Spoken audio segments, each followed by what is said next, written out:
Bismillahirrahmanirrahim. Assalamualaikum warahmatullahi wabarakatuh. Innal hamdalillah nahmaduhu wa nasta'inuhu wa nastahdihi wa nastaghfiruh.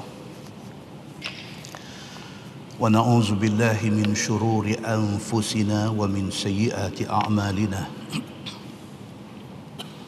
من يهد الله فلا مضل له ومن يضلل فلا هادي له أشهد أن لا إله إلا الله وحده لا شريك له وأشهد أن محمدا عبده ورسوله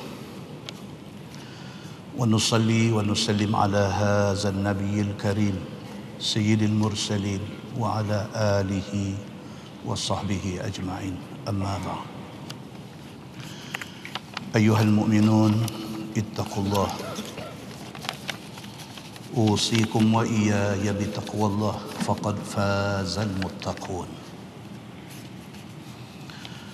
Muslimin dan muslimat, mudah-mudahan dirahmati Allah Subhanahu wa taala. Di dalam sebuah hadis an Abi Umayyah الشعباني رضي الله عنه قال: أتيت أبا ثعلبة الخشني رضي الله عنه قال: قلت كيف تصنع في هذه الآية؟ قال: أية آية؟ قلت: يا أيها الذين آمنوا عليكم أنفسكم لا يضركم من ضل إذا اهتديتم. صدق الله العظيم. قال: سألت عنها خبيرا، سألت عنها رسول الله صلى الله عليه وسلم، فقال رسول الله صلى الله عليه وسلم: بل ائتمروا بالمعروف وتناهوا عن المنكر حتى إذا رأيت شحا مطاعا وهوى متبعا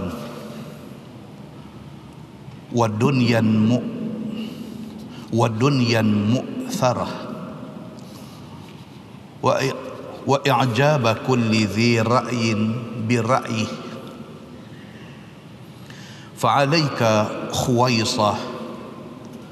فعليك خويصة نفسك، فإن من ورائكم أيام الصبر فيهن على مثل قبض على الجمر، للعامل فيهن مثل أجر 50 رجلا يعملون بمثل عمله، أو كما قال. Hadis riwayat Ibnu Majah dan At-Tirmizi. Daripada Abi Umayyah Asy-Sya'bani, kata dia jumpa satu sahabat Nabi yang bernama Abu Tha'labah Al-Khushani. Tentang ini satu budaya di kalangan sahabat-sahabat Nabi dan juga di kalangan salafus salih, di kalangan tabi'in. Mereka mutual respect. Dia hormat menghormati. Di kalangan para sahabat, walaupun kadang-kadang ada perbezaan pendapat, tetapi tidak membawa kepada mudarat. Itu adab. Abu Umayyah Asy-Sya'bani, dia ada satu muskil, ada satu benda yang menjadi muskil yang dia nak kena tanya. Maka dia pergi jumpa satu sahabat bernama Abu Tha'labah Al-Khushani. Kata Abu Umayyah, dia kata, kaifa tasna'u fi hadhil ayah? Dia kata, tuan, Saya nak tanya tuan tentang ayat ni, ayat dia nak baca sekali lagi. Dia pun orang Arab, dia reti, tapi dia tak sure. Dia pergi tanya Abu Tha'labah. Kata Abu Tha'labah, dia kata ayatu ayah, dia kata ayat mana satu yang kamu tak sure, yang kamu tak apa nak clear, yang kamu tak faham, ayat mana satu? Qultu, kata Abu Umayyah, dia kata ayat ni, firman Allah, ya ayyuhalladzina amanu alaikum anfusakum la yadurrukum man dhalla idha tadaitum. Ayat 105 suratul Maidah. Maksud dia, wahai orang-orang yang beriman, alaikum anfusakum, masing-masing jaga diri masing-masing. Tuhan pesan macam tu. Tu duduk kalut pasal orang, tu duduk kalut nak cari salah orang. Alaikum anfusakum, lebih utama kamu jaga diri kamu. La yadurrukum man dhalla idha tadaitum.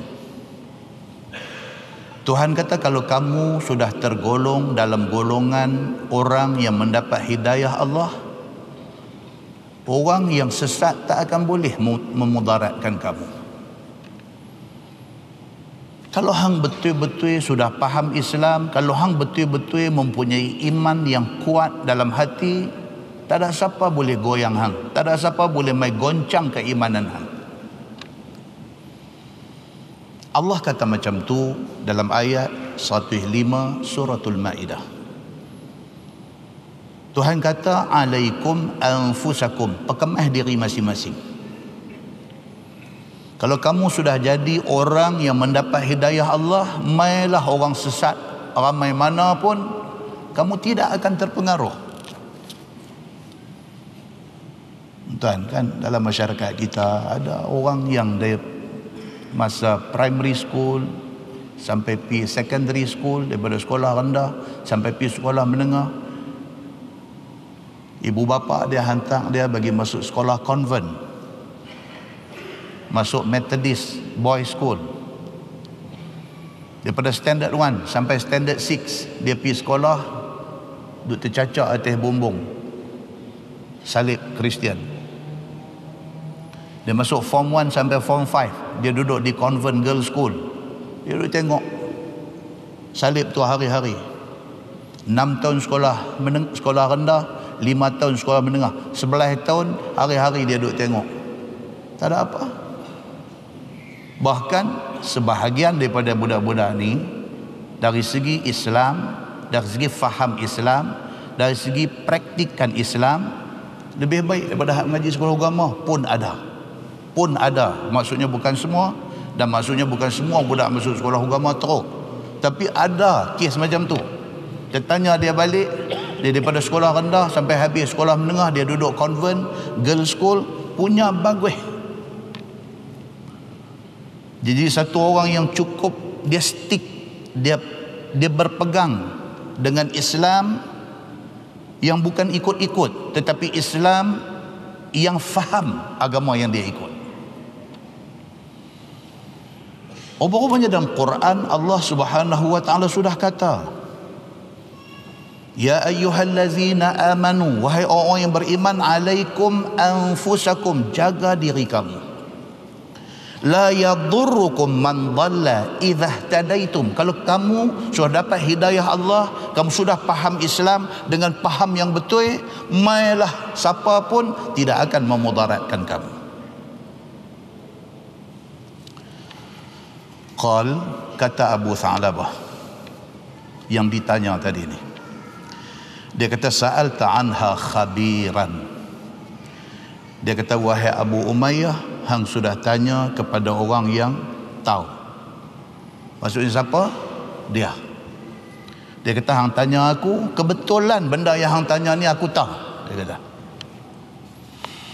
Sa'altu anha Rasulullah sallallahu alaihi wasallam. Dia kata, pasal apa? Aku kata, aku tahu pasal aku pernah tanya soalan hang tanya aku ni dekat Nabi dulu. Yang hang tanya aku ni, aku dah tanya Nabi sallallahu alaihi wasallam.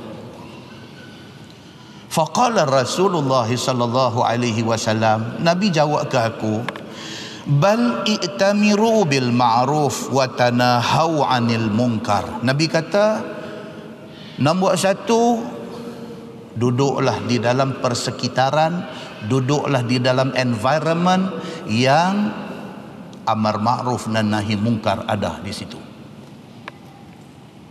Syarat ni, syarat kita nak jadi orang beriman, syarat kita nak jadi orang yang dapat hidayah Allah, syarat kita nak jadi orang yang tidak mudah diganggu gugat oleh unsur-unsur luar ni, syarat dia, biarlah kita duduk dalam suasana yang mengamalkan amar ma'ruf nahi mungkar. Satu, biarlah kita duduk dalam satu community, dalam satu masyarakat yang tidak senang melihat mungkar dan masyarakat yang menyuburkan ma'ruf. Kalau kita duduk dalam persekitaran taman, taman kita ni taman yang macam tu, taman yang menjaga agama. Hatta idza ra'aita syuhan muta'an, sehingga kan kalau sekiranya satu hari esok kamu jumpa satu keadaan di mana bakhil ataupun kedekut itu menjadi amalan ramai orang. Kita duduk dalam satu masyarakat kedekut.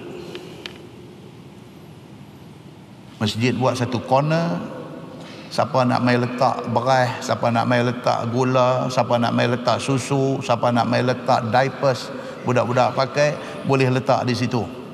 Buat pengumuman tiap-tiap kali jemaat, tak ada siapa berasa nak pergi letak. Kita duduk dalam masyarakat macam tu. Masyarakat yang tidak respon kepada benda baik. Dah habang-habang lagi, tak ada siapa yang rasa nak pergi bubuh. Tuan-tuan, banyak masjid duk buat lah di corner tu.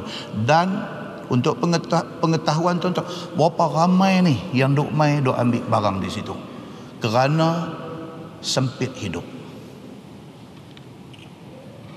So kira lah dia mai macam mana. Mai satu perempuan pakai seluar panjang, pakai t-shirt tangan pendek, mai tungkak motor, panjat naik tangga. Terus duk tengok dia susah tuan-tuan. Muslimin dan muslimat yang dirahmati Allah sekalian, anjuran untuk ada tolong menolong dalam masyarakat, tidak ada respon yang positif. Kita ditakdirkan duduk dalam masyarakat macam tu, masyarakat yang disebut oleh Nabi syuhan muta'an. Kita duduk dalam masyarakat yang kedekut itu ramai orang. Wahawan muttaba'an, kita duduk dalam masyarakat yang hawa nafsu diikut. Kita duduk dalam masyarakat dalca, masyarakat yang tidak peduli hal hukum hakam agama. Sebelah rumah kita, selang 2-3 rumah dengan kita, satu taman kita, yang perempuan tak pakai tudung pun ramai, yang budak lelaki-lelaki duk main atas padang pakai seluar pendek pun ramai, yang anak pergi jadi pondan pun ramai. Apa nak jadi? Kita duduk dalam masyarakat macam tu, masyarakat yang disebut oleh Nabi wahawan muttaba'an, hawa nafsu diikuti. Ikut nafsu mau apa? Allah takdirkan dia beranak mai jadi orang laki-laki, dia nak jadi pondan. Allah takdirkan dia beranak mai perempuan, dia nak jadi tomboy. Masyarakat ikut nafsu, tidak ikut agama. Nafsu rasa nak buat apa, dia buat. Wa dunyan mu'tharah, kamu ditakdirkan duduk di dalam keadaan masyarakat dunia itu menjadi priority.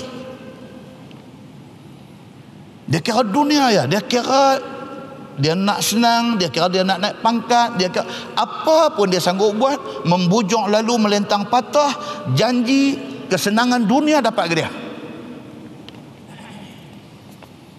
wa i'jaba kulli dhi ra'yin bi ra'yih.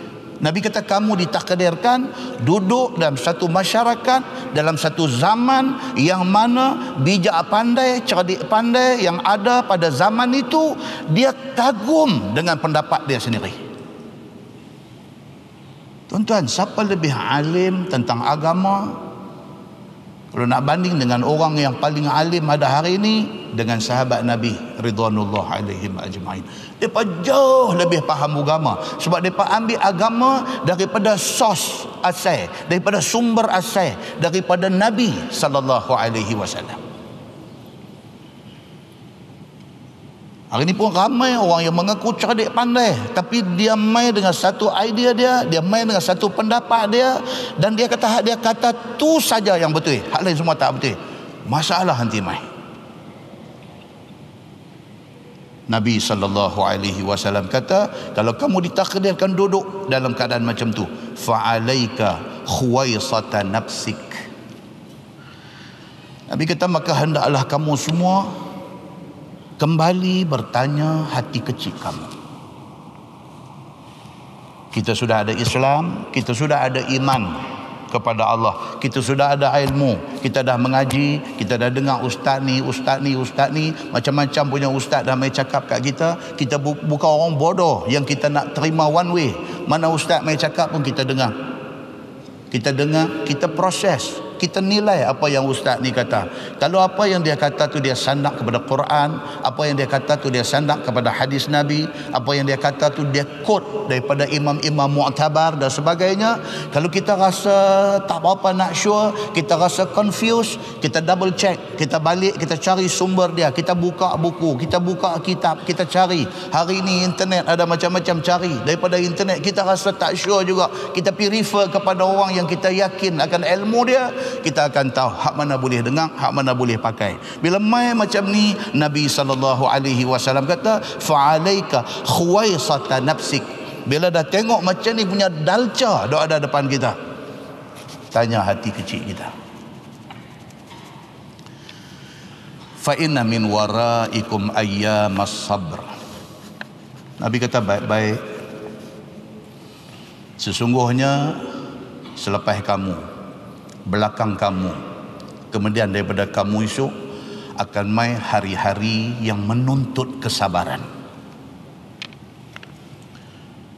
Bulan depan, tahun depan, 10 tahun ke depan, 15-20 tahun ke depan, dia nanti duk mai lagi, dia duk mai benda-benda yang very challenging and very provocative. Dia main benda-benda yang challenge kita, dia main benda duk provoke kita, dia duk perangat kita, sampai kita jadi gelabah, kita jadi tak tahu hak mana betul sebenarnya.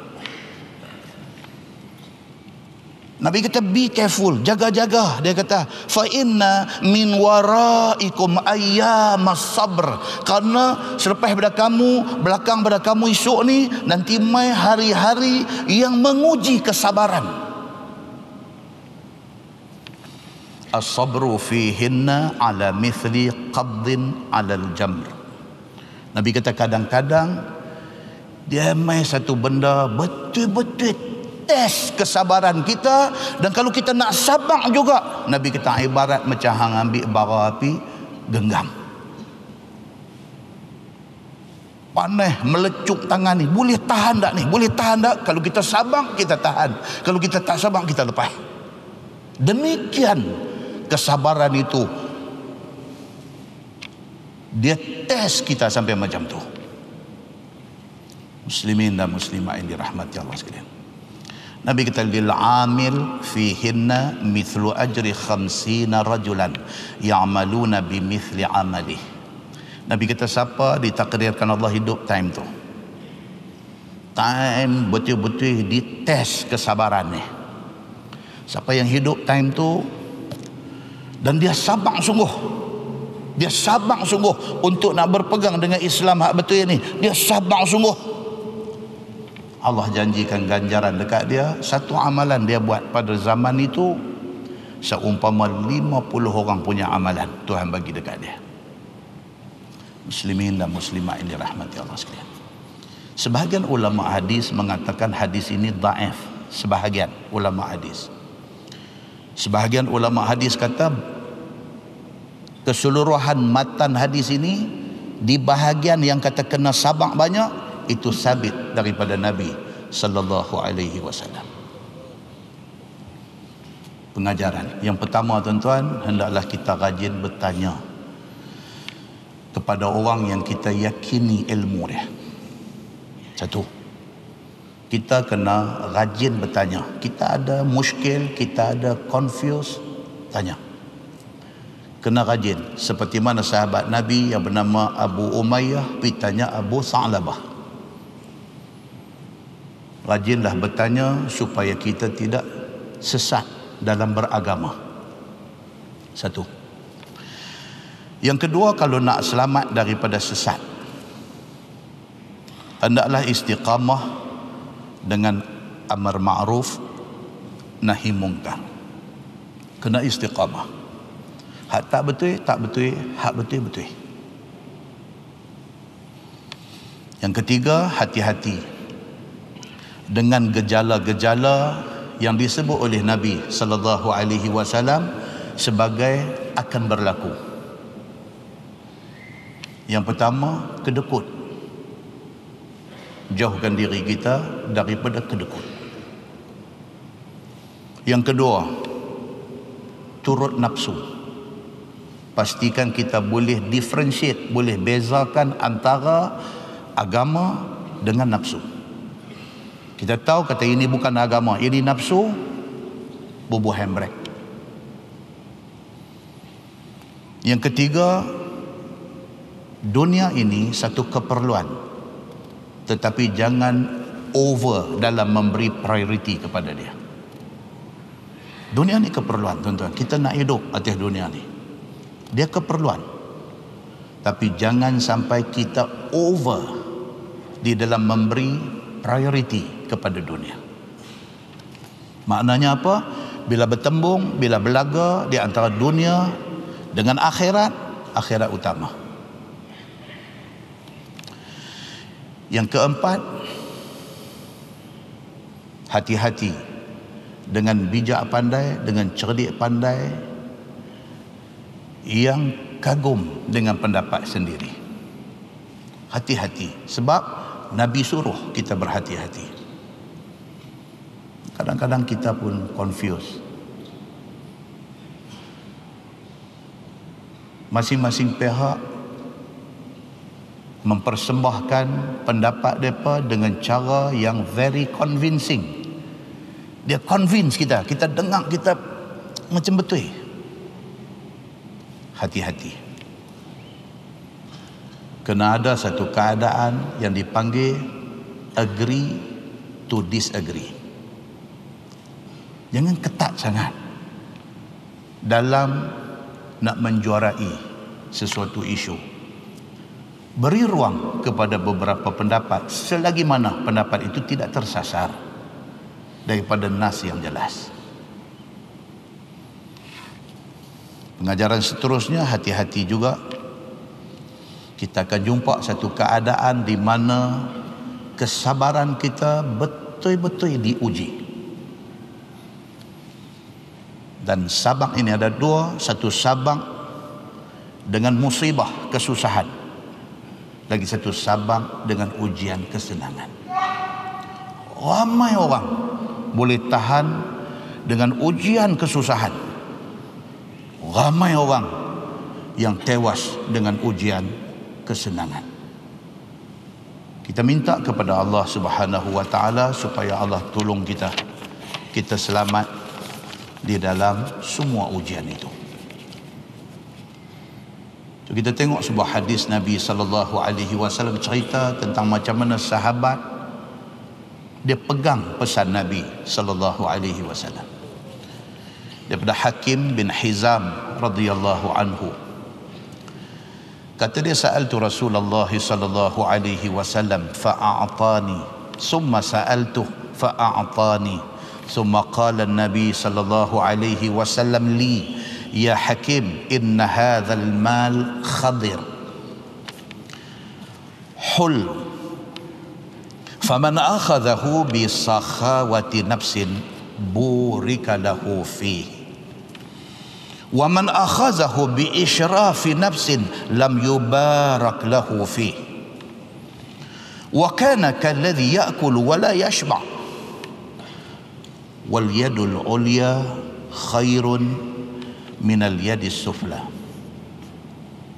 Qala Hakim, qultu ya Rasulullah, walladhi ba'athaka bil haqq la arza'u ahadan ba'daka syai'a hatta ufariqa ad-dunya.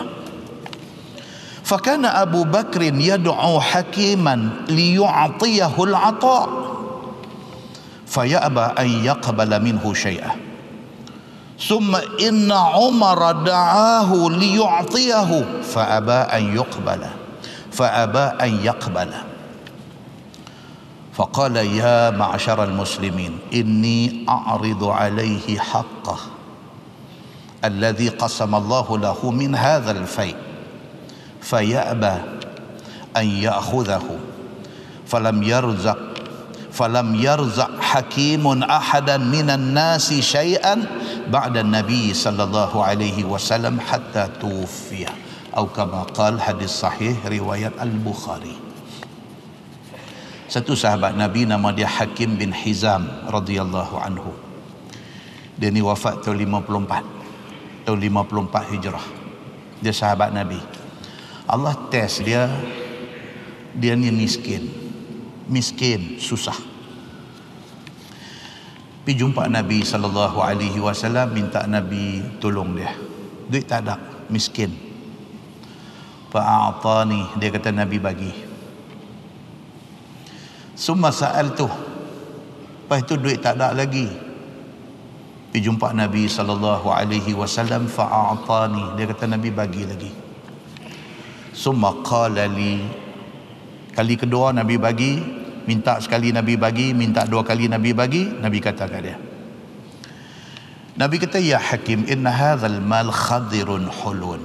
Nabi kata, Hakim, baik-baik. Nabi kata, harta ni, duit ringgit ni khadir, dia hijau, nampak syok, hulun, manis. Nabi kata dunia ni, harta ni very attractive, dia menarik perhatian ramai orang, boleh tertarik, boleh terpesona, boleh terpedaya dengan dunia. Nabi kata dekat Hakim yang minta pinjam dua kali ni, Nabi kata, faman akhadahu bisakhawati nafsin burika lahu fi. Nabi kata, siapa ambil dunia, ambil duit, ambil benda-benda seronok ni, dia ambil cukup untuk diri, bukan untuk bermewah-mewah, bukan untuk berlebih-lebih. Dia ambil ni dalam keadaan dia jaga diri dia. Burika lahu fi. Nabi kata Allah akan berkati hidup dia. Wa man akhadahu bi israfi nafsin lam yubarak lahu fi. Tapi siapa yang dunia ni dia pulun, siapa dengan dunia ni dia jadi hilang punca, sampai berebut harta pesaka, boleh putus silaturahim abang kak dengan adik ni. Bukan banyak mana pun, bukan nak dapat sampai 1 million, bukan nak dapat sampai 100,000, nak dapat seorang 5,000 je, putus silaturahim adik-beradik. Nak ambil dunia sampai hilang benda tu. Lam yubarak lahu fih. Kalau sampai jadi macam tu, Allah tidak akan berkati hidup dia. Tuan-tuan tahu, kalau kita hidup tak dapat berkat, habis. Wa kana alladhi ya'kulu wa la yashba'. Nabi kata dia jadi macam mana orang makan tak tahu kenyang.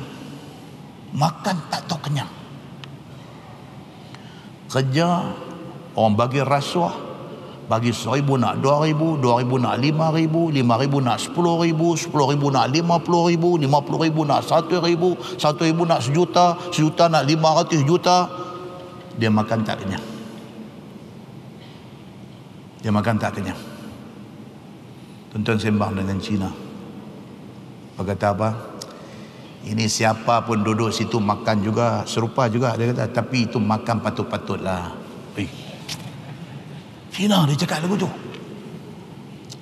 Ini siapa pun serupa saja, dia kata duduk situ mesti makannya. Ini kantau mah. Jadi tak? Tapi lu ambil patut-patut saja. Tuan-tuan, malu tak tu? Dia cakap tu merujuk kepada siapa? Pada bangsa kita, muslimin dan muslimat yang dirahmati Allah sekalian. Rupanya Nabi SAW dah habang. Nabi dah kata dah. Nabi kata kalau nak ambil dunia ni berpada-pada, jangan sampai jadi macam orang yang makan ya'kul wala yashba', makan tak tahu kenyang. Wal yadul ulya khairun minal yadis sufla. Nabi kata ingat, orang yang bagi jauh lebih baik daripada orang yang duk meminta-minta. Maksud dia apa? Nabi nak suruh kita ni jadi orang yang boleh memberi, jangan jadi orang yang meminta-minta. Buatlah apapun janji halal, kita cari, kita dapat benda yang halal, kalau boleh kita yang memberi. Qala Hakim faqultu ya Rasulullah wallazi ba'athaka bil haqq la arza'u ahadan ba'daka syai'a. Sahabat Nabi yang kata Hakim bin Hizam ni dengar Nabi kata banyak tu, terus dia kata apa? Dia kata ya Allah, demi Allah Tuhan yang membangkitkan tuan sebagai Nabi yang sebenar, taubat aku tak minta kat siapa dah lepas ni.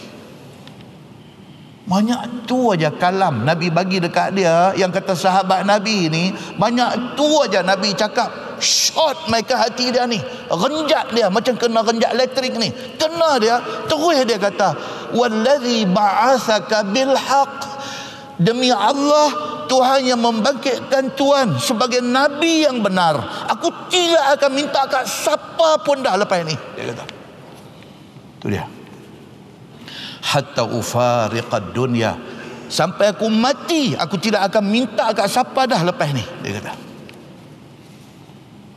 sambung hadis tu dia kata apa? Fakana Abu Bakrin yad'u hakiman liyu'tiyahu al-'ata. Bila Nabi wafat, Sayyidina Abu Bakar naik jadi khalifah yang pertama daripada khulafa ar-rasyidin. Abu Bakar bila jadi khalifah, duk nampak hakim ni dia susah, dia miskin.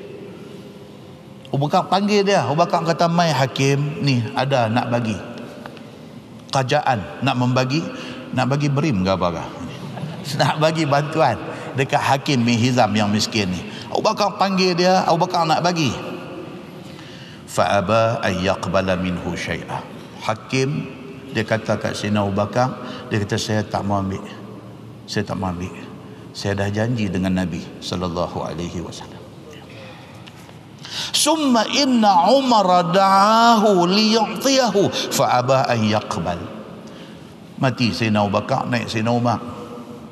Umar pun serupa juga, tengok duit Baitul Mal apa semua, cari orang susah yang ada dalam masyarakat, di kalangan rakyat ni nak panggil, nak bagi. Umar pun nampak dia, nampak Hakim bin Hizam ni susah dia ni, panggil nak bagi, tak mau ambil.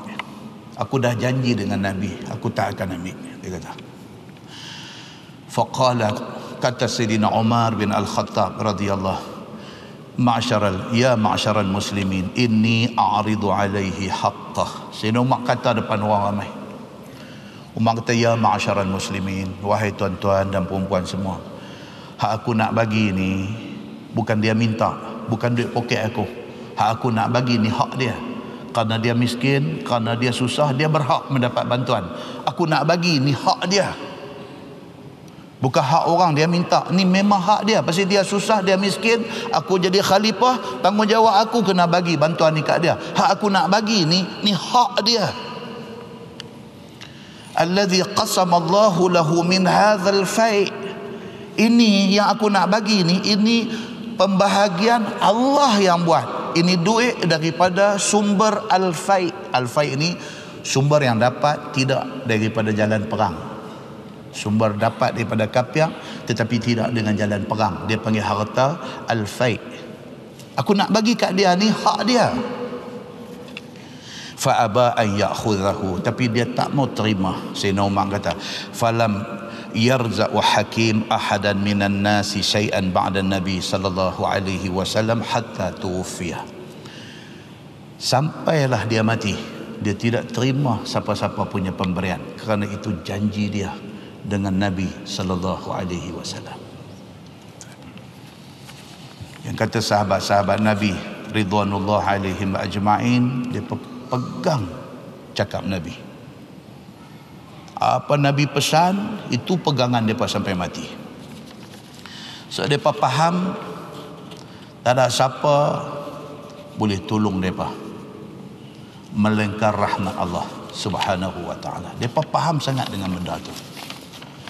Kita baca di Masjid Simpang 4 Matang Buluh baru ni tafsir ayat 7 suratul Isra.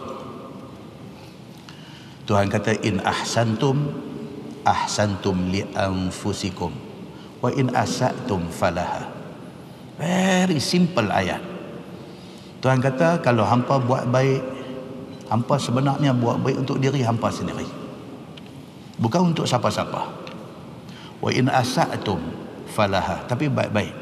Kalau hampa buat dosa, dosa tu nanti lipat mai atas kepala hampa.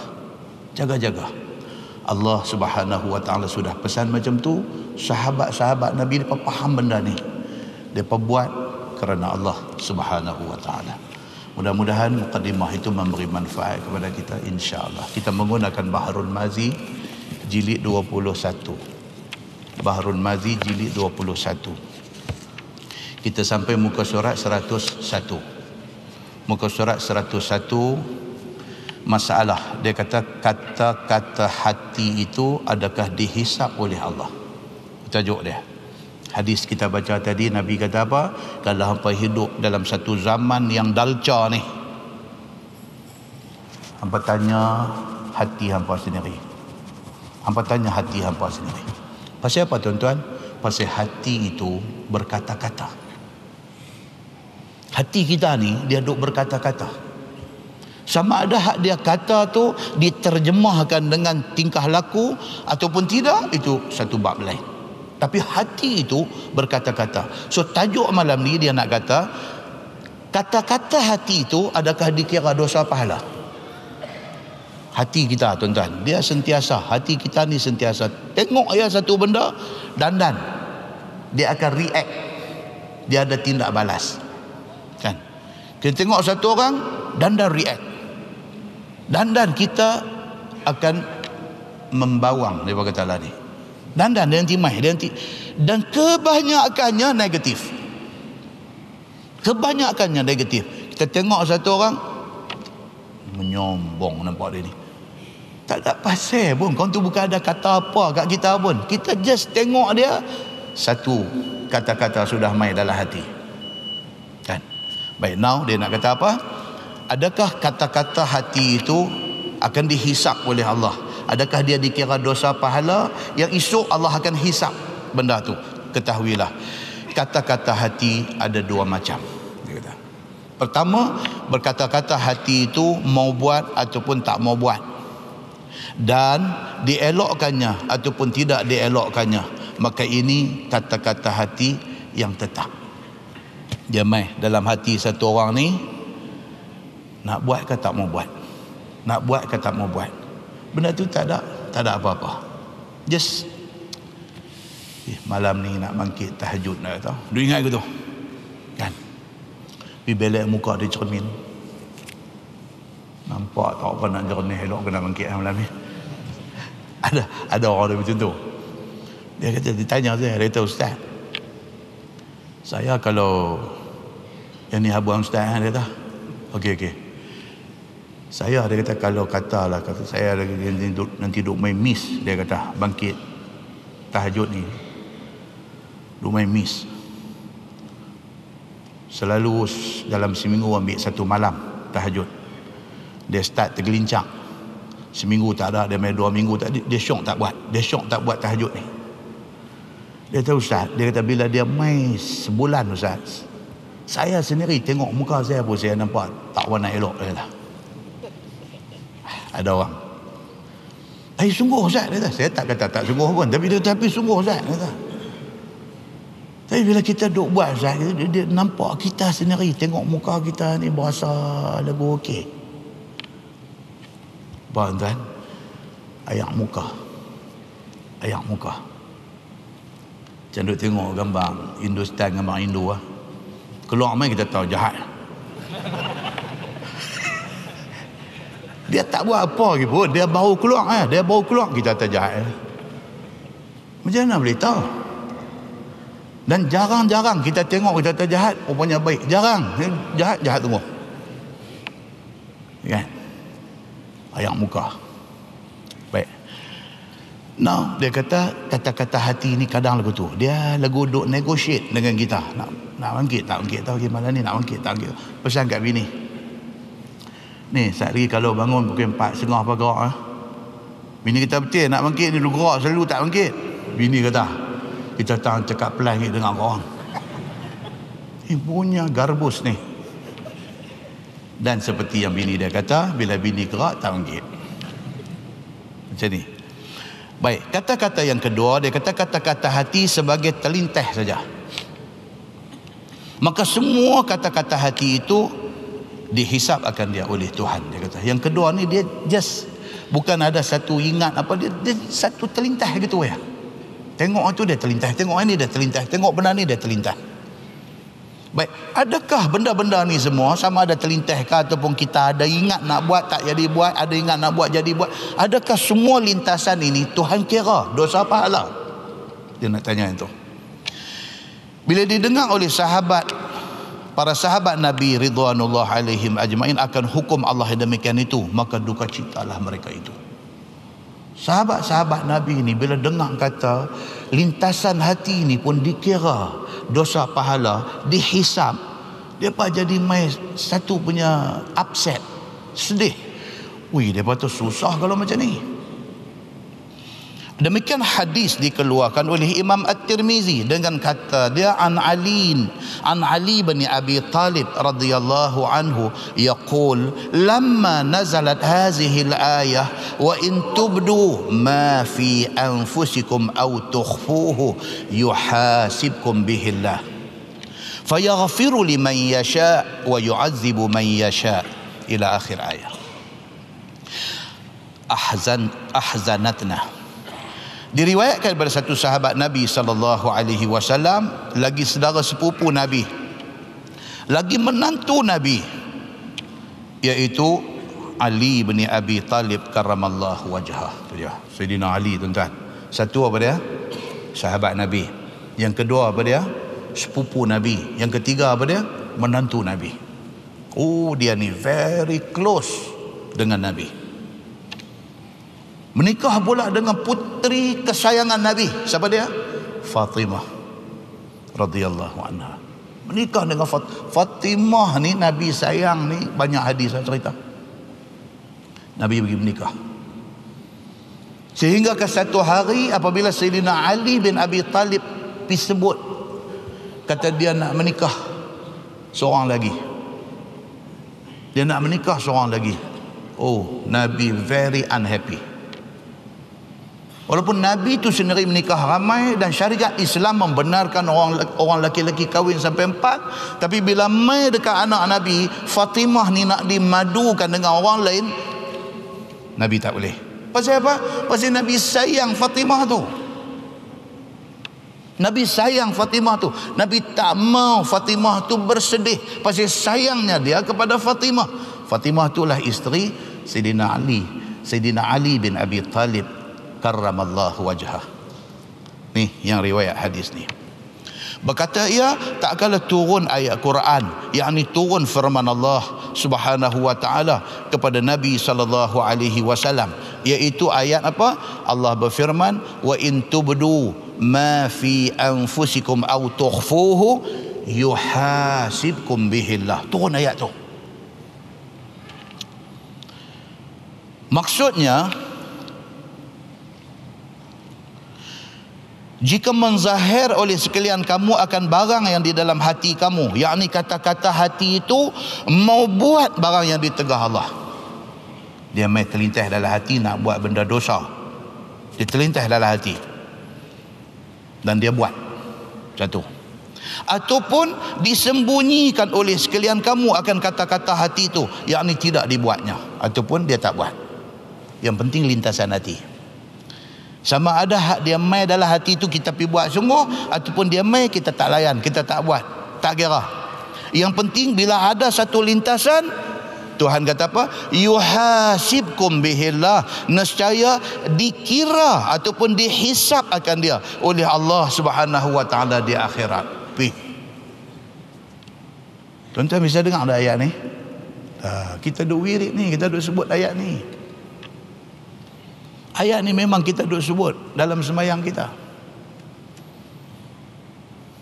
Rupanya ayat tu ayat yang sahabat Nabi bila dengar jadi duka cita. Pasal apa? Pasal ayat tu kata kalau hang terlintas dalam hati, hang terlintas, katalah terlintas benda tak elok, kemudian hang tak jadi buat, dosa. Tulis juga. Oh, sahabat kata kalau macam ni habis kita. Pasal apa? Pasal lintasan hati ni beyond kita punya kontrol. Kita tak boleh kawal dia. Dia sendiri yang timai.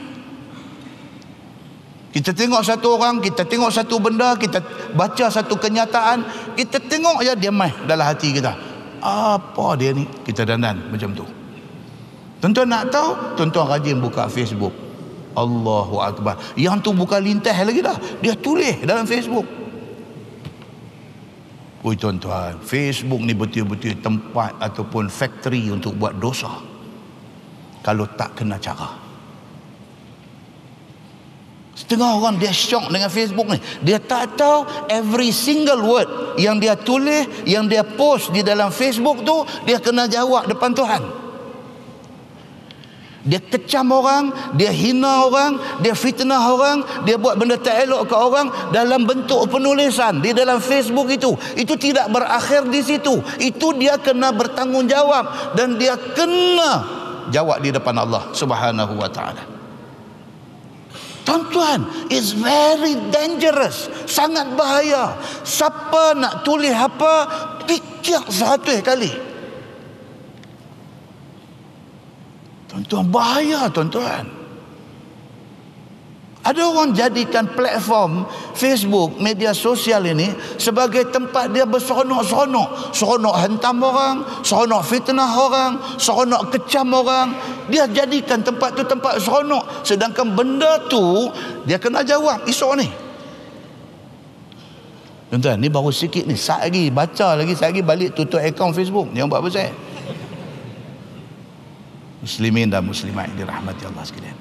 Post hal elok-elok. Bukan kata tak boleh ada akaun Facebook. Post hal elok-elok. Tak ada, kita baca orang tulis sudah. Post hal elok-elok.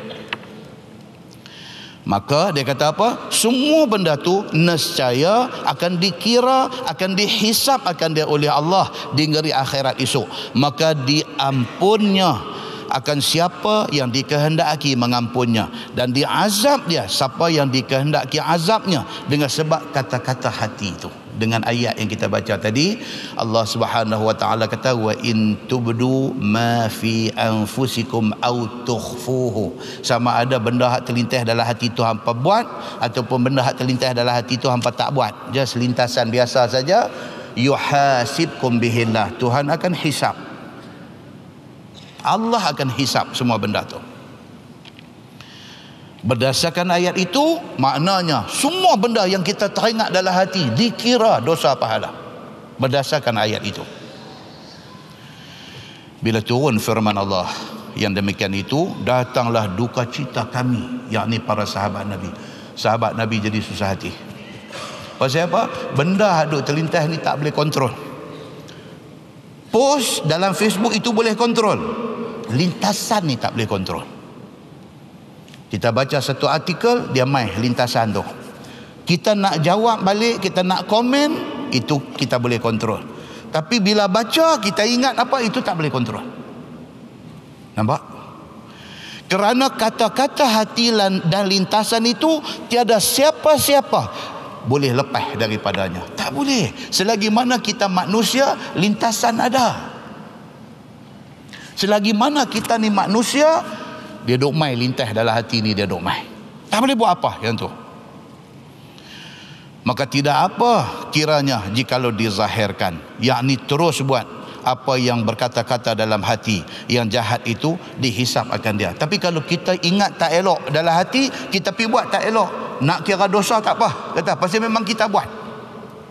Masalahnya kita terlintas dalam hati tapi kita tak buat. Kalau itu pun dikira dosa, sahabat kata habislah kita ni. Tetapi jikalaulah lintasan itu disembunyikan dalam hati, tidak dibuat dalam bentuk perkataan ataupun perbuatan, itu pun juga nak dihisap, maka yang demikian itu menjadi berat rasanya. Sahabat kata, kerana tiadalah upaya seseorang manusia melepaskan diri daripadanya. Demikianlah berkata Abu Isa At-Tirmizi, kata dia, qala qulna yuhaddithu ahaduna nafsahu fayuhasabu bihi la nadri ma yughfaru minhu wa ma la yughfar. Kata Sayyidina Ali bin Abi Talib, sebab pun kami jadi duka cita kerana kami duk fikir, dan kata kami sama-sama kami, apabila bercakap seseorang dalam hatinya maka dihisap dengan dia pada hari kiamat, maka kami tiada tahulah apakah dosa itu, sama ada diampun ataupun tidak diampun daripadanya. Bila turun ayat tadi, sahabat dengar-dengar, mereka kata habislah kita. Kalau sampai apa teringat semua nak kira dosa pahala, habis kita. Sahabat kata, sahabat Nabi punya takut buat dosa sampai macam tu. Teringat dalam hati pun dia pada takut dah. Kita tulis tuan-tuan, kita bercakap tuan-tuan, Allahu Akbar, kita ni punya tak takut dengan dosa. Tiadalah kami tahu akan apa dosa itu, sama ada diampun oleh Allah ataupun tidak. Dia kata mai satu riwayat lain berkata hadisnya begini, ishtadda dhalika ala ashabi Rasulillah sallallahu alaihi wasallam fa atau Rasulullah sallallahu alaihi wasallam summa baraku ala rukab faqalu ay Rasulullah kullifna minal a'mal ma nutiq as-salah was-siyam wal-jihad was-sadaqah wa qad unzilat 'alaika hadhihi al-ayah wa la nutiquha. Faqala Rasulullah sallallahu alaihi wasallam aturiduna an taqulu kama qala ahlul kitabaini min qablikum sami'na wa 'asayna bal qulu sami'na wa ata'na ghufranaka rabbana wa ilaikal masir. Hadis itu hadis sahih riwayat Imam Muslim. Maksud dia, apabila turun ayat tadi, ayat yang kata terlintaslah hati pun dikira dosa pahala, bila turun ayat tu, maka penting yang demikian itu kepada sahabat-sahabat Nabi sallallahu alaihi wasallam. Bila sudah berasa penting, maka mereka itu pun datang kepada Nabi sallallahu alaihi wasallam. Depa dengar ayat itu turun, pakat pergi jumpa Nabi. Kemudian duduk melutut mereka itu di depan lutut Nabi sallallahu alaihi wasallam dan berkata, turun pergi duduk rapat dengan Nabi ni. Kata mereka itu, ya Rasulullah, telah diberati akan kami daripada beberapa banyak amal. Sahabat-sahabat ni pergi jumpa Nabi, dia kata, ya Rasulullah, banyak dah amalan yang Tuhan suruh kami buat. Kami menjunjung semua itu. Sembahyang, puasa, perang sabilillah, zakat, semua kami buat. Turun ayat suruh sembahyang, kami sembahyang. Turun ayat suruh perang, kami pergi perang. Turun apa ayat suruh zakat, suruh puasa, suruh apa, kami buat semua, tak ada masalah, dia kata.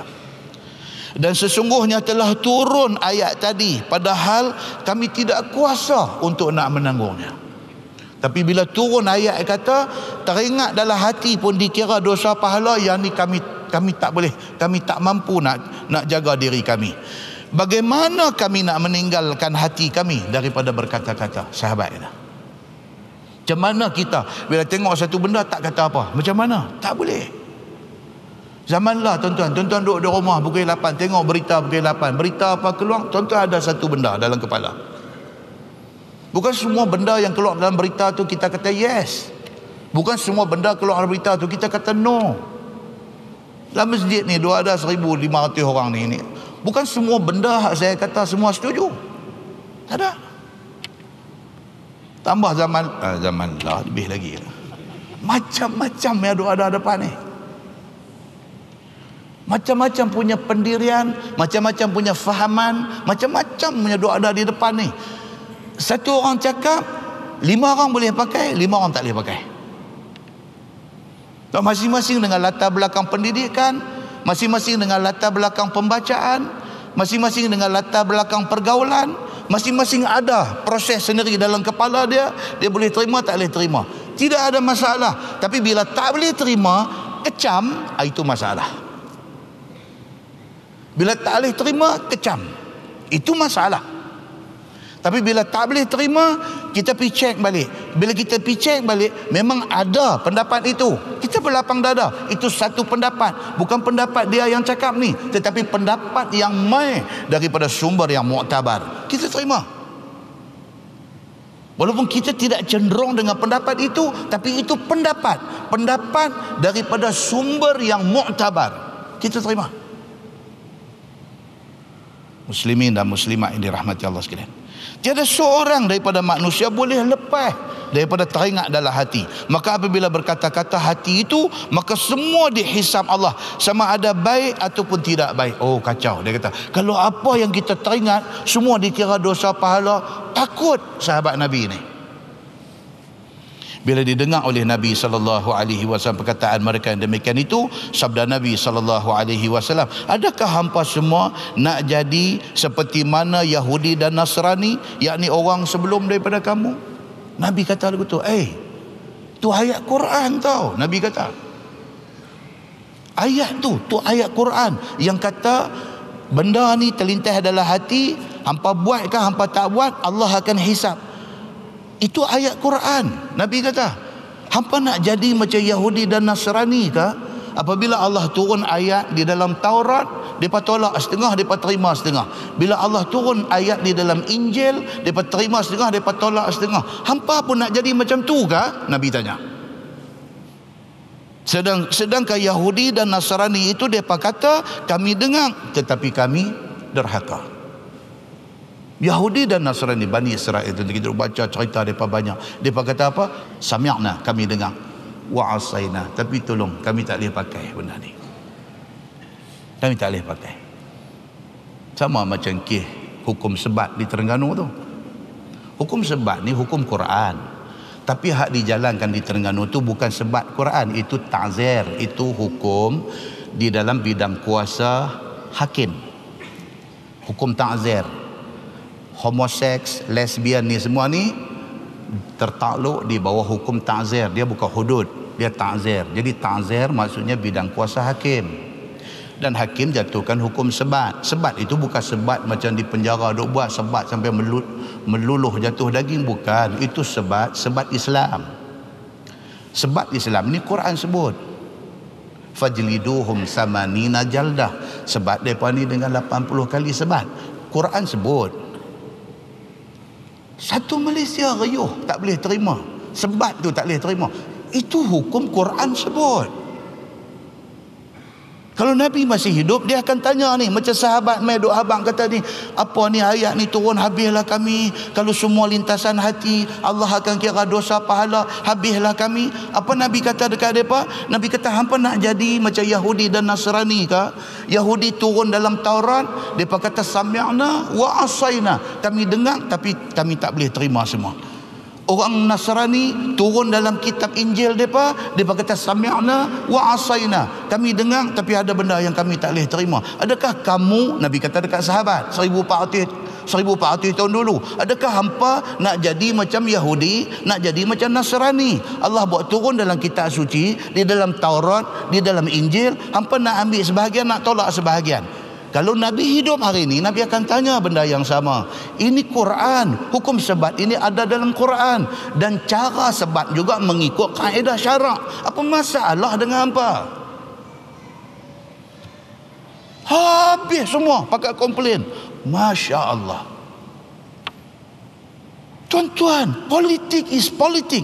Bila main bab agama, orang yang mengaku Islam, dia kena terima ketetapan agama.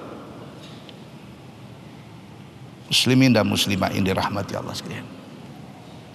Dan dia kata para sahabat Nabi ini, bila Nabi SAW kata hampa nak jadi kan macam Yahudi, macam Nasrani, Depa kata kami dengar, tetapi kami bantah, kami engkar. Bahkan jangan kata begitu, hendaklah kata oleh sekalian kamu. Nabi kata dekat sahabat-sahabat ni, sami'na wa ata'na, kami dengar dan kami taat. Kalau itu ayat dalam Quran, kalau Quran ada sebut benda tu, sami'na wa ata'na, kami dengar, kami taat. That's it, full stop. Keampunan engkau ya Tuhanku kami pohon, dan kepadamu lah tempat kembali. Itu ayat dalam Quran. Bagi tahu je kata Allah kata sami'na wa ata'na, kami dengar, kami taat, full stop. Begitu. Kata Sayyidina Ali karamallahu wajhah, fanazalat hazihi al-ayah ba'daha fanasakhatha, maka turunlah ayat itu kemudian daripada telah berkata sahabat-sahabat itu, tiada tertanggung dan tiada terlepaskan diri kami akan kata-kata hati. Ni yang kata Allah Subhanahu wa taala.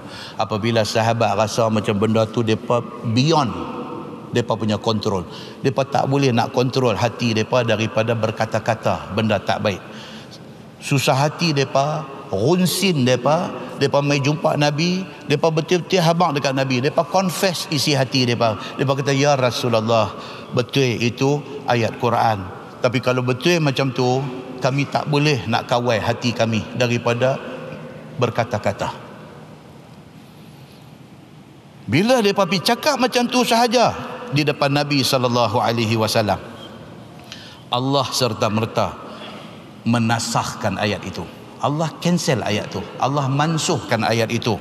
Bermula ayatnya seperti yang akan datang ini bacaannya serta keterangannya. Maka mailah satu ayat lain, Allah Subhanahu wa taala kata hak tadi cancel, pakai hak baru ni. Zaman tu. Tuan-tuan jangan pula sekali lagi bila pergi bantah hukum sebab ni duk tunggu ayat lain turun. Dia tak turun dah, ayat sudah habis. Saat ni boleh baca malam ni, oh kalau ramai-ramai pakai tak setuju dia nanti main ayat lain tau. Dia pergi silap faham macam tu pula. Ya Allah. Cari pula ni mana satu Nabi pula nanti nak terima ayat ni, nak cancel ni, sebab ni mau cancel buat. Ini semua ni apa ni apa? Tuan-tuan baca sendiri dalam surah Abang ni. Ya Allahu Akbar tuan-tuan. Tak apa nak reti agama tu seolah lah. Bagi orang-orang yang reti ulah. Bila benda ni menyangkut tentang hukum syariah, gatai rengkung nak cakap macam mana pun zip. Ini bukan bidang aku tak erti benda ni. Tiap-tiap negeri ada mufti, so mufti jawab.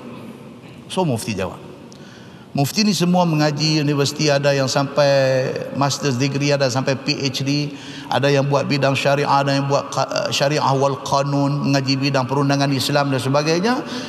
Kalau depa nak cari penyakit, depa pun kata tak bersih, tak apa. Lepas itu dia dengan Tuhan settle di sana. Oh doa bang, bukan. Dia kata benda ni kita kena educate masyarakat dulu. Educate apa? Merdeka berapa puluh tahun dah. Duk nak educate ni berapa lama dah? Ni 31 Ogos baru ni berapa tahun dah merdeka. Nak educate apa lagi? Kawan hak cakap nak educate tu pun tak educate pun. Yes, betul. Benda tu nak buat mesti kena educate orang. Bila hang nak start educate? Bila? Maharaja lawak boleh buat pukul 8, pukul 9. Prime time boleh buat. Nak educate masyarakat tentang Islam tak boleh kah nak ambil time tu? Nampak macam marah, bukan marah. Nak abang kata ada sebahagian orang ni dia double standard. Dia ada dua pendirian. Satu pendirian dia tak mau Islam, satu pendirian dia buat macam-macam alasan dia duk bagi. 1001 alasan dia bagi. Kalau Nabi ada, Nabi akan tanya ni, macam Nabi tanya sahabat tadi, hampa nak jadi macam Yahudi dan Nasrani kah? Yahudi dan Nasrani, Allah buat turun ayat dalam Taurat, Allah buat turun ayat dalam Injil, depa kata sami'na wa asaina. Kami dengar, ada kami ikut, ada kami tak boleh ikut. Hampa pun macam tu kah? Bila mai benda-benda macam ni hampa tak mau ikut, hampa nak buat macam tu juga kah? Tuan-tuan, kalau kita lah tak mau angkat Quran ini, Kita duk kata Al-Quran dusturuna. Quran itu perlembagaan kita. Kalau kita hak mengaku Islam duk mengucap la ilaha illallah Muhammadur Rasulullah, kita tak mau ambil Quran letak di atas. Siapa nak angkat Quran letak di atas? Tentu tak bimbang ke esok akhirat Tuhan tanya kita, hang diberi peluang hidup 60 tahun, 70 tahun, 80 tahun hampa hidup atas dunia dulu. Pasal apa hang tak pernah tunjuk kata hang nak Quran didaulatkan? Apa nak jawab di depan Allah Subhanahu wa taala? Atas dunia tuan-tuan buatlah apa pun, tunjuklah pandai tuan-tuan macam mana pun. Pi sana esok rekod kita. Kita akan sambung baca, bukan kitab ni. Kita akan sambung baca di masjid Simpang 4 Pematang Buluh. Ayat akan datang tuan-tuan. Dia nanti cerita kat kita macam mana menyesainya manusia ni apabila dia dibangkitkan di hari akhirat esok. Dia orang Islam, dia orang beriman, dia menyesai depan Allah. Dan macam mana menyesainya orang yang hidup atas dunia 5, 60, 70 tahun, tiba-tiba dia tak beriman dengan Allah, dia tidak jadi orang Islam. Macam mana menyesainya dia di hari akhirat esok. Ayat akan datang insya-Allah, panjang umur Allah bagi sihat kita baca. Sampai kafir ni kata apa? Ya laitani kuntu turaba. Itu Quran. Allah kata orang yang Allah bagi peluang hidup atas dunia, dia hidup tapi dia tidak jadi orang yang mau beriman dengan Allah, tidak mau percaya Quran, tidak mau ikut Quran, tidak mau ikut hadis Nabi. Dia mati sebagai orang yang bukan Islam. Di hari akhirat esok dia kata ya laitani, wahai Tuhanku, kuntu turaba. Alangkah baiknya kalau daripada dulu tak usah bagi aku jadi manusia, bagi aku jadi tanah sudah bila. Pasal apa tuan-tuan? Pasal kerana dia jadi manusia, kerana dia engkar perintah Allah, di hari akhirat esok dia rasa silap hak dia buat ni, silap yang tak boleh tebus.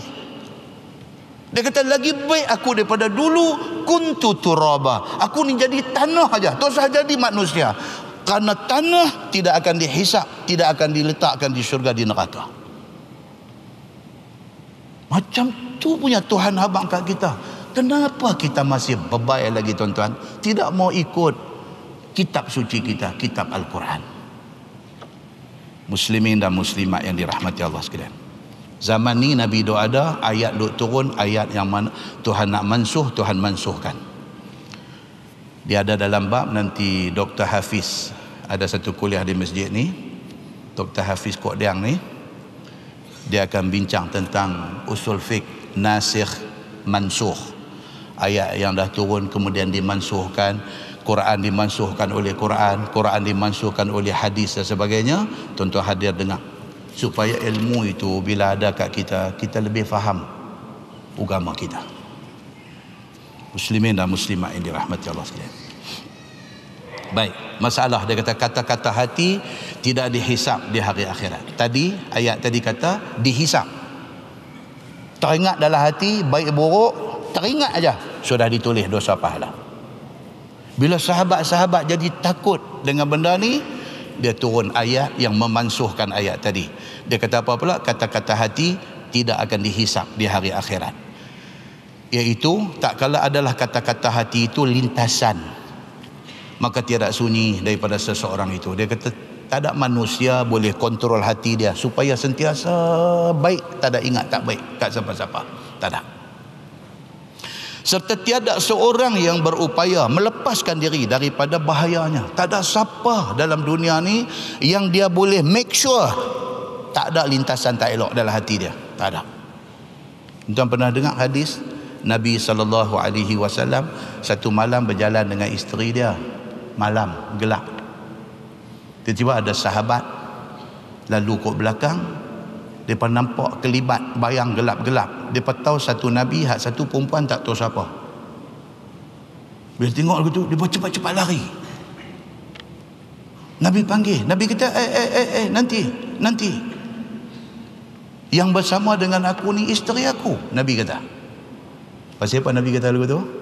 Si Nabi tahu lintasan hati manusia ni macam-macam. Dia tengok tu, Allah, Nabi pun merendah juga. Dia ingat lagu tu. Allahu Akbar tuan-tuan. Orang ni dia nak ingat tak elok kat orang ni, ya Allah, sap-sap sui. Senang aja dia boleh ingat tak elok kat orang. Hadis tu ditakdirkan Allah jadi. Pasal apa? Pasal nak perbutir benda ni. Dalam gelap malam samar-samar cahaya bulan ni, Nabi duduk jalan dengan isteri dia. Tiba-tiba ada sahabat Ansar lalu di belakang. Dia nampak kelibat Nabi, satu lagi perempuan. Dia nampak dia lari. Nabi panggil. Nabi kata, hak bersama dengan aku ni bini aku, isteri aku. Mereka pula kata balik dekat Nabi. Mereka kata, ya Rasulullah, takkanlah kami nak ingat macam tu. Nabi kata apa? Nabi kata baik-baik. Syaitan lalu di dalam laluan darah manusia. Nabi kata. Badan kita ni dia tidur ada di mana-mana. Dia tidur enjek kita. Supaya kita ingat tak elok dan kita jadi berdosa.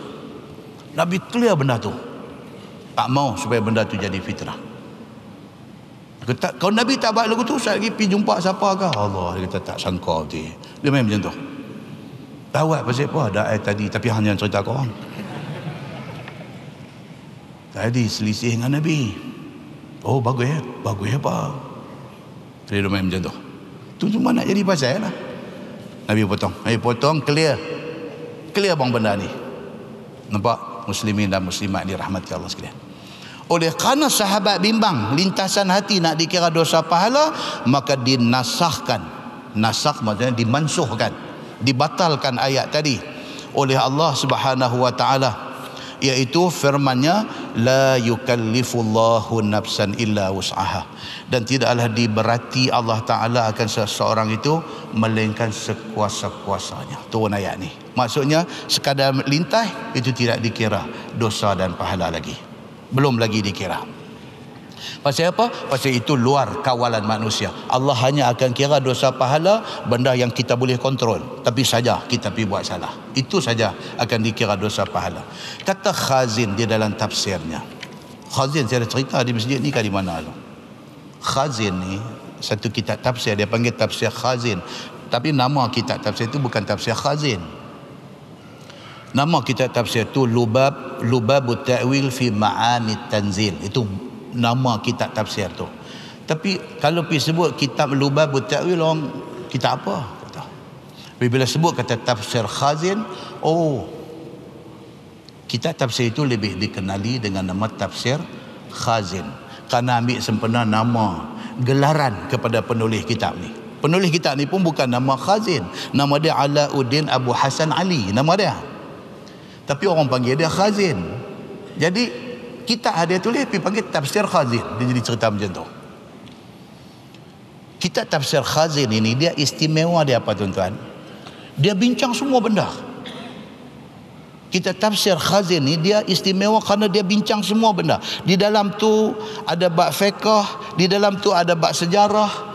Di dalam tu jarang ada dalam kitab tafsir lain ni, dia ada mau'izah. Dalam tafsir Khazin ni dia ada mau'izah. Mau'izah ni maksudnya apa? Dia masukkan kata-kata nasihat dia. Contoh, dia main ayat Quran yang dia nak tafsir ni, ayat tatajafa junubuhum anil madaji'. Ayat surah apa ni? Sajdah. Okey. Maksud ayat tu, orang yang beriman ni adalah orang yang waktu malam dia akan menjauhkan rusuk dia daripada tempat tidur. Maksudnya orang yang beriman adalah orang yang bangun sembahyang malam. Dia nak abang yang tu. Khazin ni dia bila tulis kitab tafsir dia mai tang ayat tu. Ayat kata orang yang beriman itu ialah orang yang dia bangun malam-malam untuk Allahu Akbar 2 rakaat. Khazin akan tulis di dalam tafsir tu anjuran supaya bangkit sembahyang malam. Dia akan bagi nasihat, dia akan suruh, dia akan pujuk, dia akan bagi semangat, suruh orang bangkit sembahyang malam. Itu istimewa tafsir Khazin ini. Dia masukkan benda tu, bagi semangat. Tapi kelemahan dia yang menjadi poin orang duk attack dia ni, dia tidak terlepas daripada cerita-cerita Israiliyat. Macam kita duk baca tafsir di masjid Simpang 4 Batang Puluh tu kan, dia masuklah lama-lama sekali dia nanti masuk riwayat-riwayat yang kita cari tak jumpa. dia masuk. Tapi benda tu kira dia gigit hati lah. Bila kita dengar tu, tapi nak cari balik sumber dia tak jumpa. Maka dipanggil Israiliyat. Dalam bahasa orang cerdik pandai ni, dia ada unsur-unsur exaggeration. Dia panggil, dia exaggerate benda tu, dia cerita bagi besar. Dia nak suruh orang bangkit sembahyang malam, dia habaq ni, siapa yang bangkit sembahyang malam ni pahala dia seperti mana dia buat ibadat 100,000 tahun. Dia main lagu tu. Oh, kita dengar biar betul, takkan sampai 100,000 tahun. Kita cari-cari tak jumpa punca. Dalam khazin juga ada unsur-unsur itu. Dah ada orang yang tak suka tidur bantai dia atas kelemahan-kelemahan yang sedikit sebanyak ini.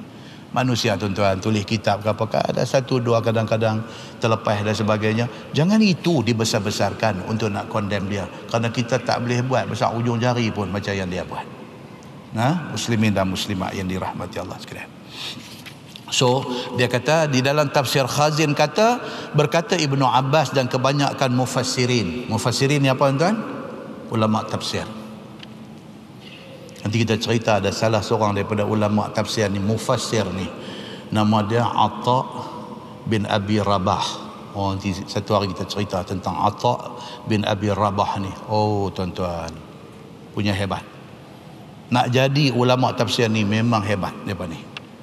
Kata Khazin, dia kata, berkata Ibnu Abbas dan kebanyakan ahli tafsir, sesungguhnya ini ayat menasahkan hukum kata-kata hati dan was-was. Ibnu Abbas sendiri kata apa? Ayat la yukallifullahu nafsan illa wus'aha, dia mansuhkan ayat yang kata teringat tak elok sudah dikira dosa, mansuh. Iaitu tak kala turun ayat wa in tubdu yang kita baca tadi, dia kata jadi duka cita orang mukmin daripadanya dan berkata mereka itu, ya Rasulullah, boleh kami bertaubat daripada amal kaki, amal tangan dan amal lidah, tapi bagaimana kami nak bertaubat daripada lintasan hati? Kalau kita buat dosa tangan, buat dosa kaki, kita boleh bertaubat, sebab jarang-jarang kita buat dosa yang melibatkan tangan dan kaki. Ni orang dulu lah, orang lah dosa tangan banyak. Dosa tangan banyak. Dia tak gaduh duduk depan laptop, tak gaduh duduk depan desktop, tak gaduh duduk lah. Dia duduk depan handphone saja, dia duduk karang dosa ni. Allahu Akbar. Muslimin dan muslimat ini rahmati Allah sekalian. Baik, dia kata apa? Boleh kami bertaubat daripada amal yang melibatkan kaki, tangan dan sebagainya, tapi macam manalah kami nak bertaubat kalau benda tu lintasan hati yang duk main ni seminit berapa kali punya lintas. La yukallifu, ayat tadi ni bermula maknanya bahawa sekalian kamu tiada berkuasa tahan diri daripada was-was dan kata-kata hati. Dan telah berkata Ibnu Abbas pada satu riwayat daripadanya juga, bermula orang mukmin itu yang tertentu Allah Ta'ala lapangkan atas mereka itu pekerjaan agamanya, dan tiada diberati atas mereka itu akan barang yang tiada kuasanya. Memang Allah tidak akan ambil dosa benda yang lintah dalam hati ini. Sebagaimana firman Allah, yuridullahu bikumul yusra wala yuridu bikumul usra. Dikehendaki Allah dengan sekalian kamu itu mudah. Allah, Islam ni bukan agama nak bagi jadi complicated. Islam ni agama yang Allah nak bagi mudah. Dan tiada dikehendaki dengan kamu itu payah. Islam bukan nak bagi payah kat kita. Tuan, banyak do viral cerita semayang atas bangku ni. Allahu Akbar. Berapa banyak ustaz macam-macam yang cakap. Geng ada semayang atas bangku di masjid Fahim ni mau naik gelabah lah. Kan? Satu ustaz abang lagu ni, satu ustaz abang lagu ni. Ni kalau nak rokok, nak sujud ni, sujud hendaklah keadaan dia lebih rendah daripada rokok. Sekali mai pula seorang dia kata bukan sahaja lebih rendah daripada rokok, mestilah punggung dia naik ke atas kepala duk junang ke. Kawan ni baru sudah bypass. Dia bukan boleh dok bend badan ikut suka ni, terbatas ni lagi. Tengah duk sembahyang tu imam dengar ciup ciup ciup ni duk putih tali. Jangan bagi jadi susah macam tu. Jangan bagi jadi susah macam tu. Muslimin dan muslimat ini rahmati Allah sekalian. Tu yang takutlah ni, masing-masing nak tunjuk dia lebih detail faham dalam agama ni. Duk bagi. Duk dengar ni duk Aku duk ketak macam tu. Allah, Allah, aku duk buat benda ni dah 30 tahun. Allah, Allah, Allah, pergi dengan dia sekali. Muslimin dan muslimat yang dirahmati Allah sekalian. Tuhan kata apa? Yuridullahu bikumul yusra wala yuridu bikumul usra. Dikehendaki Allah dengan sekalian kamu tu mudah, dan tidaklah dikehendaki sekalian kamu itu payah. Allah jadikan Islam ni agama yang mudah, bukan mempermudah-mudahkan. Jangan mempermudah-mudahkan. Dia nak mempermudah-mudahkan, dia pergi reka sendiri dia. Dia kata hari ini nampak nak jadi hari sibuk. Pagi-pagi dia buat 5 semayang sekali. Dia kata ni mana boleh buat lagu ni? Dia baca yuridullahu bikumul yusra wala yuridu bikumul usra. Antak baca ayat dia kata. Tuhan kata Allah buat bagi mudah, dia tak mau buat bagi susah. Yang penting aku ingat Allah, dia kata. Hari ni memang aku hari cukup sibuk ni hari ni. So dia pedras semua tuan-tuan. Dia habis main subuh dia buat lohong, dia habis lohong dia buat asar, habis asar dia buat maghrib, habis maghrib buat isyak. Lega dia kata, "Lepas ni pergi buat apa tak apa dah." Yang tu mempermudah-mudahkan agama. So macam mana nak tahu kata agama tu mudah dan tidak mempermudah-mudahkan agama? Macam mana? Ikut Quran dengan hadis lah. Hak mana semayang boleh buat jamak, hak mana semayang boleh buat qasar, kita tengok balik dalam hadis. Hak tu yang mudah. Lebih daripada tu mempermudah-mudahkan agama. Okey. Firman Allah lagi, wa ma ja'ala 'alaikum fid din min haraj. Dan tiada menjadikan Allah atas kamu pada agama itu sempit. Allah tidak jadikan agama ni jadi ketat dada, jadi sempit. Macam mana tuan-tuan? Yang kata jadi ketat dada, jadi sempit ni macam mana? Ni duk jadi raplah ni. Aku ni semayang ni nak buat macam mana ni? Duit dalam wallet ni kalau duk carry ni tah kat dia kata tak depan dia pada duk curi pula. Dia pergi jadi benda tu bukan masalah. Dia pergi jadi masalah. Dia menyempitkan dada dia dengan agama. Tuan bisa tengok orang semayang wallet duit buah depan. Bisa tengok. Hak jenis duk londeh seluar tinggal belakang tu saya kata lah. Dia daripada tempat kerja, dia nak main semayang di masjid. Dia duk rasa seluar dia tu dia was-was dari segi kesucian seluar tu. So dia buat macam mana? Dia bawa kain pelikat main satu, sampai dia londeh tinggal selengkang seluar dia atas kapet tempat masjid semayang tu. Dia bubuh kain pelikat keluar, dia pergi ambil air semayang, dia semayang Allahu Akbar. Bagi salam, Assalamualaikum warahmatullahi. Assalamualaikum warahmatullahi. Seluar dia tak ada. Dia kata dia aib. Tak ada lah yang hampir sedekah kat orang. Buat apa yang tu? Ada masjid ni pun punya mentarbus buat dah juga. Allah, tuan-tuan tak kata ada apa viral macam-macam. Hak bahagian lelaki-lelaki, hak bahagian perempuan, hak masuk main buat nak pakai kain telekung, buat pakai, buat buka balik, buat pakai. Bila orang semayang ya pergi duduk selongkang beg orang perempuan ni, kutip habislah apa benda yang berharga, ambil pi. Betul nak tak boleh tuan-tuan. Lu jangan tengok masjid ni awak tak pasang CCTV tu sebab orang curi barang saya. Yang careless tu pasal apa? Mana saya nak tahu? Saya ingat orang main masjid semua beriman. Cantik lah. Muslimin dan muslimat yang dirahmati Allah sekalian. So Islam ini mai dekat kita bukan tujuan nak bagi sempit, nak bagi kita jadi ketat dada, nak bagi kita jadi susah. Bukan. Kita kena cerdik. Sahabat Nabi main masjid, sampai-sampai di tepi tu kaldai dia naik tu dia pakai tinggal gitu ya. Dia naik semayang. Bila habis Nabi tengok benda, Nabi tegur dia. Nabi kata ni awak tak tambat. Dia kata aku tawakal dengan Allah. Nabi kata dekat dia, tambat lepas itu tawakal. Dah, tawakal lah. Aku main semayang. Tak kata Tuhan tak tahu aku main semayang. Jagalah aku main 5 minit. Tuhan pula salah. Nabi kata kat dia, tambat lepas itu tawakal. Sebab itu Islam punya teaching, Islam punya ajaran dia main macam tu. Dia tak suruh kita ni bertawakal buta macam tu. Muslimin dan muslimat yang dirahmati Allah sekalian. Baik balasnya baik, jahat balasnya jahat. Yang ni siapa berbuat taat maka dapat pahala, siapa yang buat maksiat maka dapat siksa. Dalilnya firman Allah Subhanahu wa taala dalam Quran, laha ma kasabat wa 'alaiha maktasabat. Bagi seseorang itu apa yang diamalkannya, dan kebaikan itu balasannya baik. Dan atas seseorang itu balasan akan segala usahanya. Daripada jahat dibalas siksa. Tuhan ni dia very fair dengan kita. Dia adil. In ahsantum li anfusikum wa in asatum falaha. Hang buat baik, aku janji nak bagi pahala, aku bagi.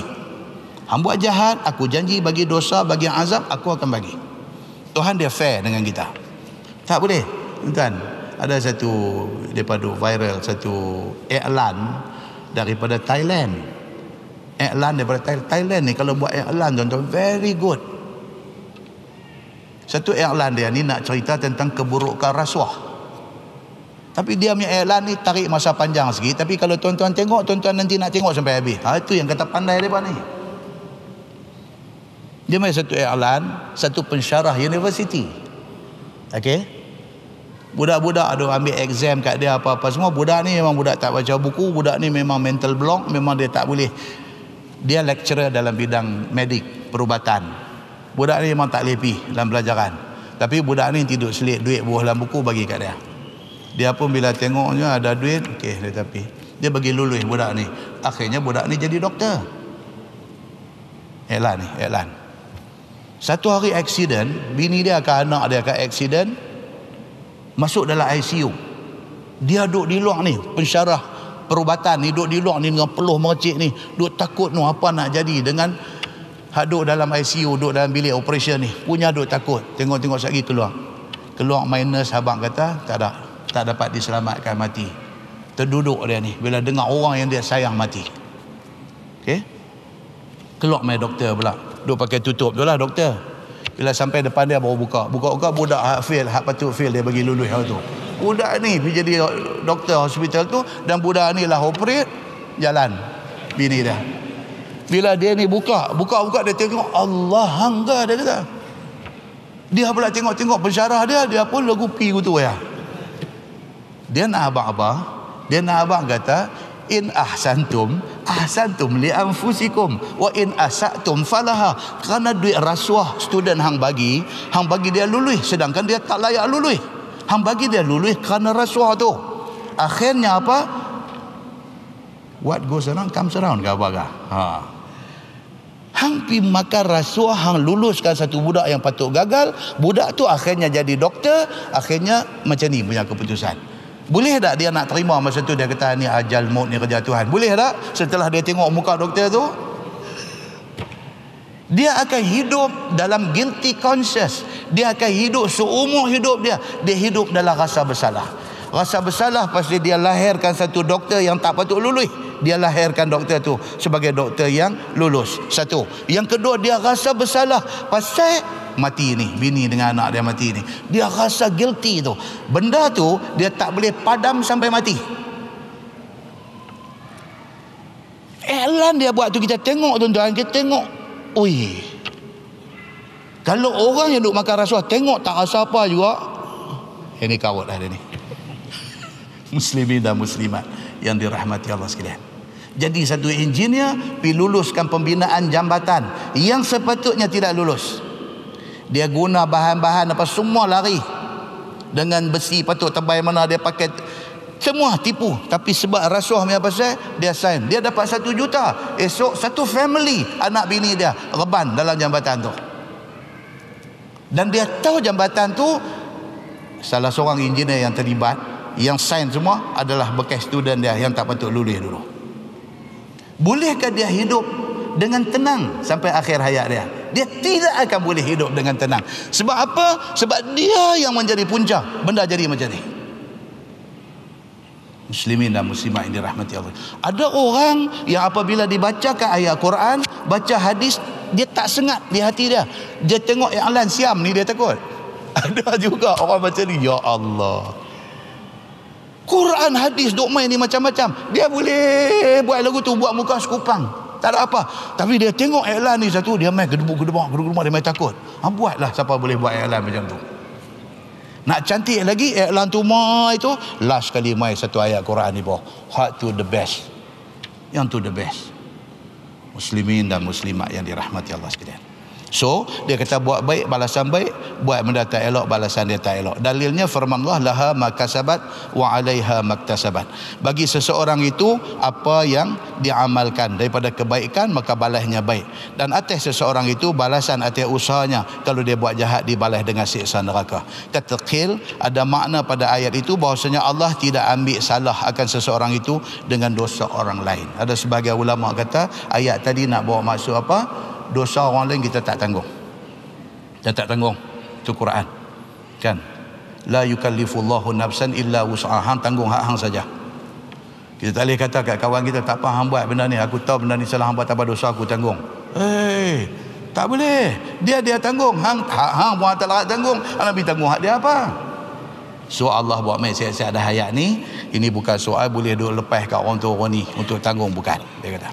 Sebab pun diberi pahala dan diseksa kerana usahanya, dan usahanya itu dengan kehendak dirinya. Okey, benda hak dia buat tu memang dia put effort. Dia letak usaha untuk nak buat, maka dia wajar menanggung dosa kalau sekiranya benda tu benda berdosa. Okey. Dan usaha jahat itu dengan pilih diri sendiri dan menurut keinginan nafsu, maka jadilah pada kejahatan itu lebih daripada menghasilkannya, dan lebih menarik dan mengamalkan dengan ingin nafsu itu daripadanya. Nah, wallahu a'lam. Lepas ni kita masuk bertanya suatu perkara yang muskil. Ini very good punya topik. Maknanya tak ada yang tak good lah, semua very good. Yang akan datang ni dia main cerita kata apa? Kalau kita ada muskil, tanya. Tapi saya tutup, tak boleh tanya. Dalam majlis ni habis saya terus doa. Tanya selepas kuliah. Pasal apa kita tutup ni? Pasal apa kita tak pergi tanya ni? Pasal apa? Pasal ada orang ada kerja, dia nak balik, nak pergi ambil anak pukul 9.30, ustaz 9.25 tak berhenti lagi. Pergi duk tambah pula soalan, nak habis pukul 10.30. Kesian anak dia ni pergi merewang apa semua, naik ETS pergi Kuala Lumpur ke apa, mana nak jadi kan. So kita tutup padan dengan kuliah dia. Kalau ada muskil tanya. Tapi soalan ni apa masalah dia kata apa? Kalau ada soalan tanya. Itu satu. Kemudian pula di anti mai pula, yang ni lagi menarik. Ini lagi menarik. Dia kata ada setengah orang ni dalam hidup dia Allah bagi dia hidup 40, 45, 50, 60, 70 tahun dia hidup ni, dia macam-macam. Sakit demam nanti duk kena. Dalam pada tu ada musibah lain berlaku tepi, rumah terbakar dah. Macam-macam benda musibah duk main kat dia. Dia nak mai tajuk akan datang ni. Musibah-musibah tu sebenarnya adalah kafarah dosa. Apa syarat dia? Dia nanti cerita detail kat kita. Musibah ni semua orang kena. Sehinggalah dia nanti mai. Nabi kata, bukan saya kata, Nabi katalah hadis ni, mai sampai kecil benda apa dia, hilang barang. Hilang barang itu boleh menjadi kafarah dosa dengan syarat. Dia ada syarat dia. Okey, main masjid nak semayang, tak handphone masa ambil semayang, ambil tak atas tu semayang. Siap semua, naik. Baru rakaat pertama lagu macam yang duk rabah tengah semayang. Semayang tak ada pula, saya duduk tak poket atas. Lagu duk turun tangan pelan-pelan pula duk main kot ni. Pernahkah tuan-tuan melihat adegan ini? Lagu satu macam yang turun main pula lagu ni. Allah tak ada. Dia kau duk pujat. Lepas tu nak pergi kot ni jauh sangat, dia turun tangan ni pula lebih. Tak ada. Dia nak habis lagi satu rakaat tu, dia punya ghaflah ni kan. Assalamualaikum warahmatullahi. Salam yang kedua tu sambil berjalan dah bagi salam tu, jalan nak pergi tu. Tengok ada tak ada? Tak ada. Handphone tu baru beli kemarin. Baru beli dengan duit rasuah kemarin. Masya Allah. Tak ada. Okey. Apa cerita tu? Kes macam tu. Hadis Nabi yang timai, Nabi bawa satu contoh juga, tapi bukan handphone. Zaman tu tak ada handphone. Nabi bawa mai satu contoh dalam hadis yang akan datang insya-Allah. Cerita ni, benda apa ni yang tercicir hilang ni menjadi satu kafarah kepada dosa. Okey, kemudian dia akan bincang betulkah wujud yang kata kafarah dosa ni. Tertangguh dengan tasbih kafarah dan suratul Asr. Subhanakallahumma bihamdik, asyhadu an la ilaha illa anta, astaghfiruka. Bismillahirrahmanirrahim. والعصر إن الإنسان إلا الذين آمنوا وتواصوا بالحق وتواصوا جزاك الله. اللهم صل على محمد وعلى آل محمد. بسم الله الرحمن الرحيم. الحمد لله رب العالمين حمدا يوافي نعمه ويكافئ مزيده. يا ربنا لك الحمد كما ينبغي لجلال وجهك الكريم وعظيم سلطانك. رضينا بالله ربا وبالإسلام دينا وبمحمد نبيا ورسولا. اللهم افتح علينا فتوح العارفين وارزقنا فهم النبيين بجاه خاتم المرسلين. اللهم فقهنا في الدين وعلمنا التأويل واهدنا صراطك المستقيم. اللهم أرنا الحق حقا وارزقنا اتباعه وأرنا الباطل باطلا وارزقنا اجتنابه. اللهم اجعل جمعنا جمعا مرحوما وتفرقنا من بعده تفرقا معصوما. صلى الله على محمد وعلى آله وصحبه وسلم والحمد لله رب العالمين.